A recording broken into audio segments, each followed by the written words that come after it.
एक online classes में आपका एक बार फिर से स्वागत है। हम डिस्कस कर रहे हैं जेओए का 2017 का क्वेश्चन पेपर, जिसका कि साइंस सेक्शन हम डिस्कस कर चुके हैं और उसका लिंक आपको डिस्क्रिप्शन बॉक्स में मिल जाएगा।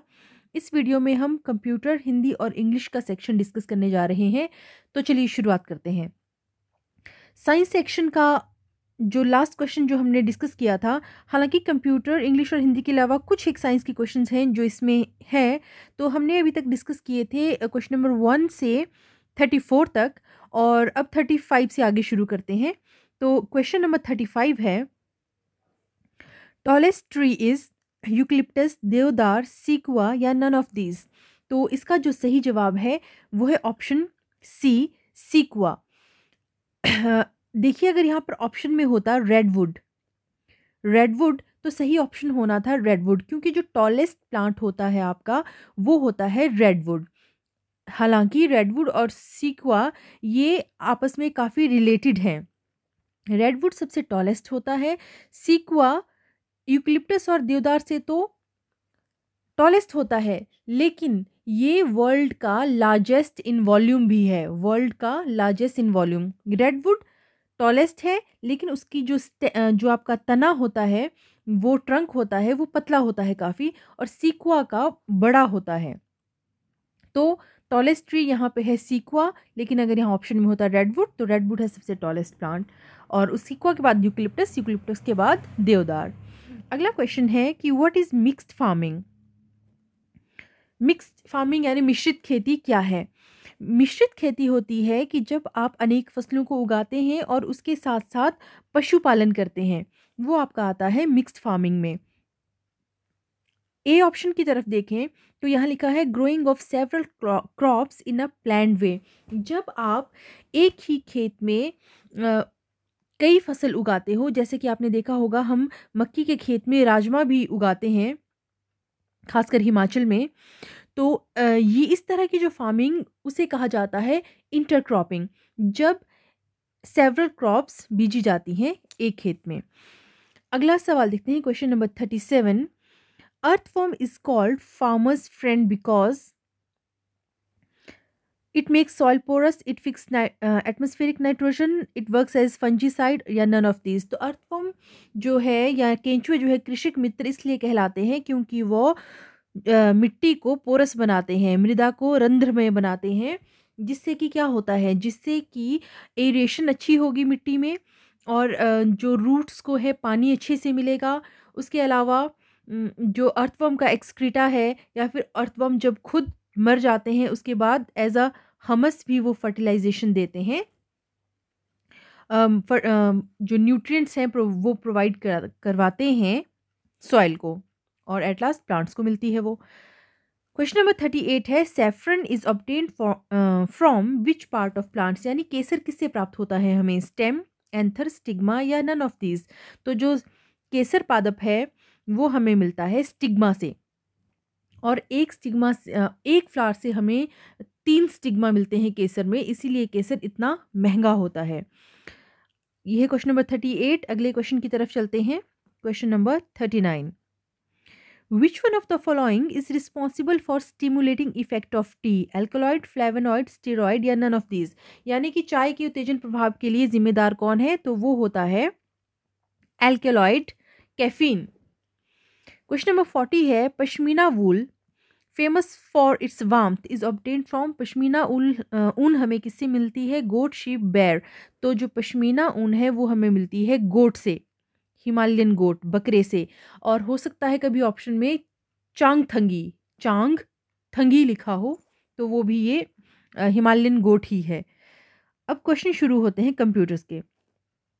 तो क्वेश्चन नंबर 41 है, एनक्रिप्शन इन साइबर वर्ल्ड मीन्स, कि साइबर की दुनिया में एनक्रिप्शन से क्या मतलब है आपका।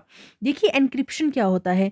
एनक्रिप्शन होता है जब डाटा को किसी और फॉर्म में या किसी कोड लैंग्वेज में बदल दिया जाता है, जिससे कि जो उस कोड को जानता हो वही उसे खोल सके, या वही उस पासवर्ड को क्रैक कर सके।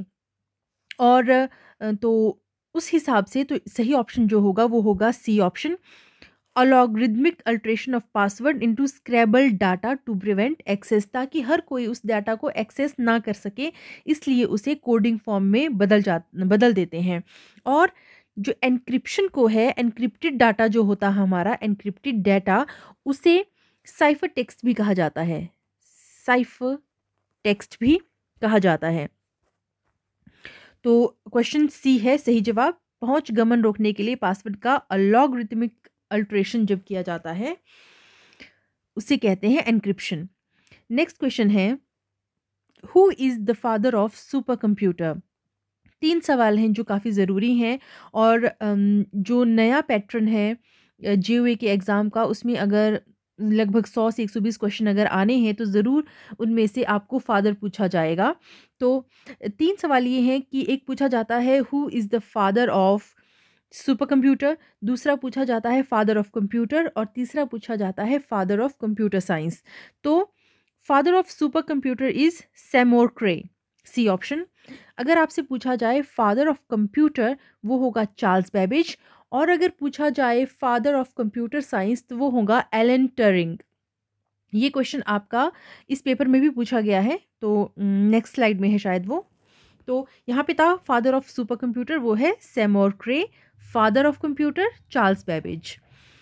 मार्टिन कूपर की अगर बात करें, मार्टिन कूपर जो है ये वायरलेस कम्युनिकेशन के दुनिया के पायनियर माने जाते हैं, और ये पहले ऐसे व्यक्ति थे जिन्होंने पहली मोबाइल फ़ोन कॉल की थी। उसके साथ साथ ये मोटोरोला के फाउंडर भी थे। कौन? Martin Cooper. लॉर्ड केल्विन ये एक फिजिसिस्ट थे, फिजिक्स के फिजिसिस्ट। अगला क्वेश्चन है, which one of the following computer language is not the procedure oriented language. C language, Fortran, COBOL या सिमोला। तो इनमें से कौन है जो प्रोसीजर ओरिएंटेड लैंग्वेज नहीं है, कार्य विधि उन्मुख लैंग्वेज नहीं है? तो वो है हमारी डी ऑप्शन, सिम्युला। सिम्युला हमारी प्रोसीजर ओरिएंटेड नहीं, ये हमारी ऑब्जेक्ट ओरिएंटेड है, ऑब्जेक्ट ओरिएंटेड लैंग्वेज है। देखिए प्रोसीजर ओरिएंटेड प्रोग्रामिंग में क्या होता है, ये कुछ ऐसा है कि it's about writing a list of instruction, कि आप इंस्ट्रक्शन की एक लिस्ट बनाते हैं कंप्यूटर को बताने के लिए कि स्टेप बाय स्टेप क्या करना है। जबकि ऑब्जेक्ट ओरिएंटेड प्रोग्रामिंग में यूज़ किया जाता है कलेक्शन ऑफ ऑब्जेक्ट्स, वो डाटा कोड हो सकते हैं, और बाकी अगर जब हम डिटेल में अगर वीडियो बनाते हैं तो उसमें हम देखेंगे। नेक्स्ट क्वेश्चन है, which one of the following applications uses the Unix as an operating system. Unix operating system परिचारण प्रणाली को कौन कौन यूज़ करता है? Internet servers, mobile devices, workstation या ऑल ऑफ दिस। तो ये सभी हैं जो यूनिक्स ऑपरेटिंग सिस्टम को यूज़ करते हैं। अगला सवाल है question number 45, which one of the following internet protocol version is the most deployed internet layer protocol. तो सर्वाधिक परिनियोजित इंटरनेट लेयर प्रोटोकॉल कौन सा है? तो वो है हमारा IPv4, इंटरनेट प्रोटोकॉल वर्जन 4। अगला सवाल है, what is computer firewall. Computer firewall, देखिए कंप्यूटर फायरवॉल क्या होता है, जब आपका कंप्यूटर नेटवर्क से जुड़ता है, तो मान लीजिए आप कोई फाइल डाउनलोड कर रहे हैं या कुछ ब्राउज़ कर रहे हैं, तो उस समय डाउनलोडिंग के समय जो हैकर्स हैं वो क्या कर सकते हैं, वो अपने सॉफ्टवेयर जो ट्रैफ़िक आ रहा होता है इंटरनेट ट्रैफ़िक, उससे कुछ सॉफ्टवेयर हो सकता है हैकर्स कुछ ऐसे आपके कंप्यूटर की तरफ भेजें इंटरनेट के थ्रू, जिससे कि वो आपके कंप्यूटर की पर्सनल इन्फॉर्मेशन ले सके। तो फायरवॉल का जो काम है वो ये काम है, वो एक फ़िल्टर की तरह काम करता है कि वो जो इंटरनेट नेटवर्क आप यूज़ कर रहे हैं वो सिक्योर्ड रहे, और अनवांटेड प्रोग्राम्स, अनवांटेड सॉफ्टवेयर आपके कंप्यूटर में ना आ सके। ये है कंप्यूटर फायरवॉल का काम। तो सही ऑप्शन इसमें कौन होगा? B option. It is a software और hardware based program to protect against threats and make the internet network secure. Question number 47 है, what is the super cookie. Options है, it is a cookie that replicates after it is erased from the browser sites. It is a cookie with a long lifespan. A cookie with public suffix domain या none of these. देखिए cookie क्या होता है, आप किसी website पे आपने कुछ सर्च किया, आपने किसी वेबसाइट पे कुछ सर्च किया और उस वेबसाइट से आपके ब्राउज़र में एक कुकी आएगी जिसे आप एक्सेप्ट करते हो और वो कुकी एक तरह का डाटा होता है, ताकि आप नेक्स्ट टाइम जब दोबारा से उस साइट की तरफ जाएँ, उस वेबसाइट की तरफ जाएँ, तो आपकी जो पुरानी एक्टिविटीज़ वो आपको पता चले कि आपने क्या ब्राउज़ किया था, क्या नहीं किया था। तो ये होता है कुकी। सुपर कुकी क्या होता है? सुपर कुकी होता है कि जब आपका सुपर कुकी अटेन करता है पब्लिक सफिक्स डोमेन को, पब्लिक सफिक्स डोमेन को।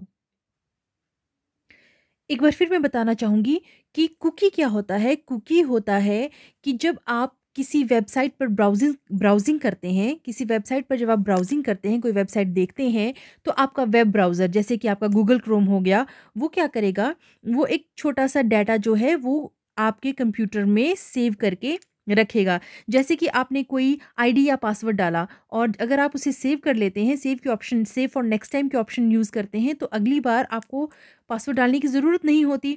तो ये काम कौन करता है? ये काम वो कुकी करती है, ताकि नेक्स्ट टाइम आपको थोड़ा सहूलियत मिले।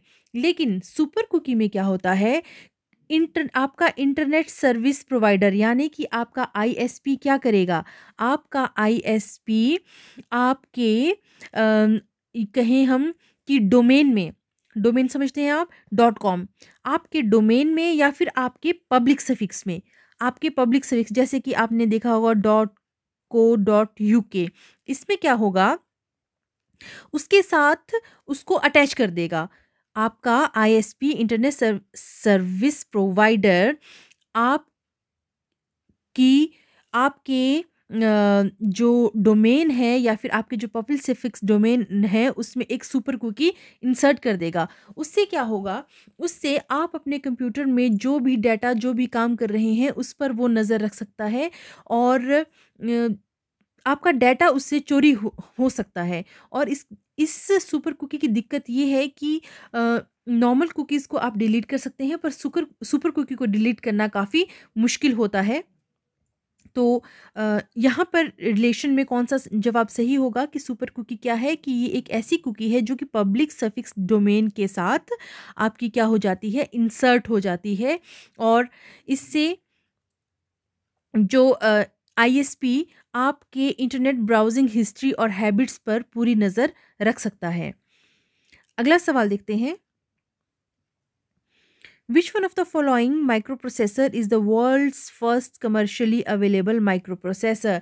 इनमें से कौन सा है जो world's first commercially available microprocessor है? तो वो है इंटेल 4004 जो कि आया था 1971 में, इंटेल 8008 आपका आया था 72 में 1972 और नियाग्रा 2 आई गेस 2007 के आसपास आया था।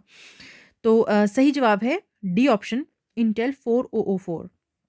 क्वेश्चन नंबर 49 है, most commonly used operating system in this super computer is Mac, Unix, Linux, none of these. तो जो मोस्ट कॉमनली यूज्ड है वो है लाइनेक्स ओएस। यूनिक्स भी होता है पर मोस्ट कॉमनली यूज होता है लाइनेक्स और मैक आपका एप्पल में यूज होता है ऑपरेटिंग सिस्टम। अगला है who is the father of computer science. ये हम डिस्कस कर चुके हैं कि कंप्यूटर साइंस के फादर है एलन ट्यूरिंग। जॉन मूरे एक डायरेक्टर है। एडम ऑसबॉर्न ने दिया था ऑसबॉर्न 1 और ये ऑसबॉर्न 1 क्या है? ये है हमारा फर्स्ट पोर्टेबल माइक्रो कंप्यूटर। नील स्टीफनसन एक ऑथर थे जिन्होंने नॉवेल्स लिखे हुए हैं और इसके साथ आगे कुछ एक जीके के क्वेश्चन है, इन्हें भी साथ ही डिस्कस कर लेते हैं इस पेज के। बाकी जीके का पोर्शन अलग सेक्शन में हम डिस्कस करेंगे। तो क्वेश्चन नंबर 51 है, यापनीय एक संप्रदाय था, जैन धर्म, बौद्ध धर्म, हिंदू धर्म का। तो इसका जो सही जवाब है वो है जैन धर्म का। क्वेश्चन नंबर 52, सारनाथ बुद्ध के जीवन के किस पहलू से संबंध रखता है? प्रथम धर्मोपदेश, निवास, मृत्यु या इनमें से कोई नहीं। तो सारनाथ जो है बुद्ध के जीवन के धर्म चक्र परिवर्तन से संबंध रखता है, यानी कि प्रथम धर्मोपदेश से। महान विद्वान बाणभट्ट किसके शासन काल में रहे? कनिष्क, अशोक, हर्ष या इनमें से कोई नहीं? तो वो रहे हर्षवर्धन के शासन काल में 7th सेंचुरी के आसपास। जॉबनी, जो कि एक परंपरागत नृत्य शैली है जो उत्तर पूर्वी भारत में प्रस्तुत होती रही है, किसके द्वारा? डिमासाओं के, मिजो या खासियों के द्वारा? तो ये डिमासाज के द्वारा प्रस्तुत होती रही है, और डिमासाज होते हैं आपके असम और नागालैंड नागालैंड के, मिजोज मिजोरम के, और खासी जो है ये है आपकी मेघालय की। अगला सवाल है, which of the following is a dance drama? नृत्य नाटिका निम्न में से कौन है? ओडिसी, मणिपुरी, कथक या कथकली? डांस ड्रामा होता है जब एक डांस के माध्यम से, नृत्य के माध्यम से कोई स्टोरी टेलिंग, कोई कहानी सुनाई जाती है, तो वो होता है हमारा कथकली में। अगला सवाल है, भारत की पहली बोलती फिल्म 1931 में निर्मित थी? नीलकमल, शकुंतला, आलमारा या इनमें से कोई नहीं? तो वो थी आलमारा, और पहली मूक फिल्म वो थी राजा हरिश्चंद्र। इसके बाद चलते हैं इंग्लिश और हिंदी सेक्शन में, जो इस एग्जाम में पूछे गए थे। Fill in the blanks with appropriate preposition. Question number 185 है, she said she was feeling sick, in heart, at heart, to heart, of heart. तो इसका सही जवाब होगा B option, sick at heart, जिसका अर्थ होता है वेरी सैड, वेरी डिसअपॉइंटेड। अगला है, I can write a book about grammar, of grammar, in grammar या on grammar? I can write a book on grammar, grammar पर आप एक किताब लिख सकते हैं, ग्रामर पर। We searched after happiness, for happiness, in happiness, into. तो we searched for happiness in vain. You are advise to write with pencil.